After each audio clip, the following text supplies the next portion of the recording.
Mars trine Pluto at the same time. It's interesting.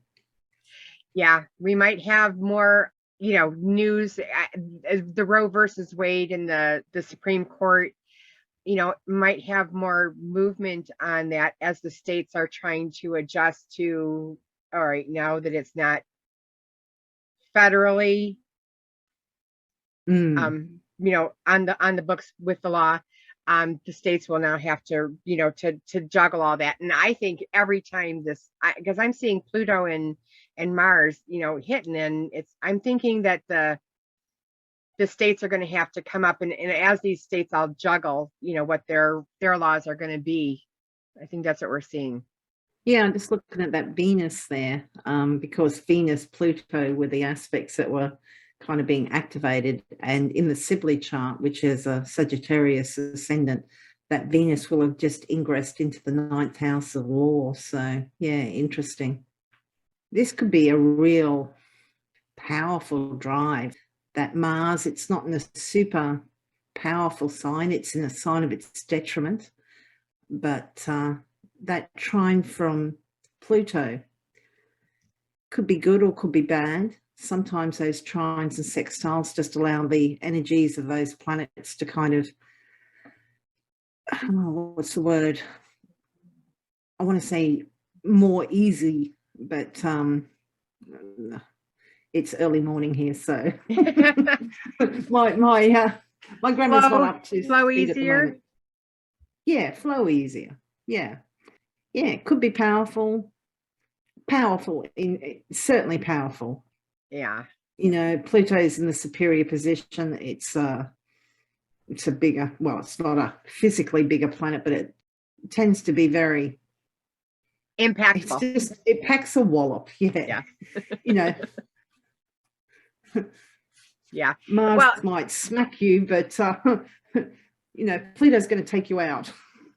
Yeah. Do you know when Pluto's going to get out of Capricorn?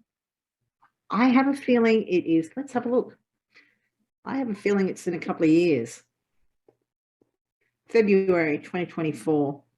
But okay. Yeah, it might sneak in before then. I'm not sure. Because I'm wondering on the dynamic if this is Pluto's last time of meeting up with Mars during a retrograde, Well, it looks like April 2023 it will be in there.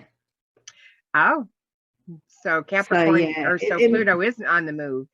So this is the last time that Pluto basically is talking to the planets from the seat of Capricorn, about like what we need to change and what's not working and what we need to get rid of. And yeah, but then in June it retrogrades back into Capricorn. So it's getting close, but yeah, not quite yet. But yeah, it's certainly getting there. Yeah. Yeah, well, it's the last time it's in conversation with these planets. So it very well might be more than, say, what we saw 5 years ago when it aspected Mars last. It might be a little bit more. For sure. Yeah. Because when the planets are at the end of their sign, they're like, I'm kind of done with this topic. Let's get on the move with it, and address it. It will be interesting to see what happens that day. Yeah. Yeah. When a planet is at the beginning of a sign, whether a planet's at the end of a sign. When a planet's at the beginning of the sign, it's like, hey, let's go. I've got all my stuff. I'm ready to work. But at the end of it, it's kind of tired, and it's like, I am so done with this subject. Yeah. That it's something's going to change. It very well might be coming up for sure. And then you've got your decans as well. Each sign is divided into 3 equal parts, and each decan is ruled, kind of got a sub-ruler sort of thing. So yeah, Mars trine Pluto, powerful actions, transformative actions, for good or for bad. Yeah.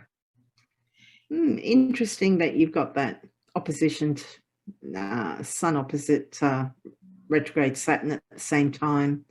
Maybe something happens that it's just, we were talking about with that Sun opposite Saturn, it's like, do I persevere, keep trying to, overcome these limitations, or do I just cut my losses? And maybe this Mars trine Pluto, maybe this either inspires you to keep moving forward, or it's just like, you know what, don't need it, don't want it.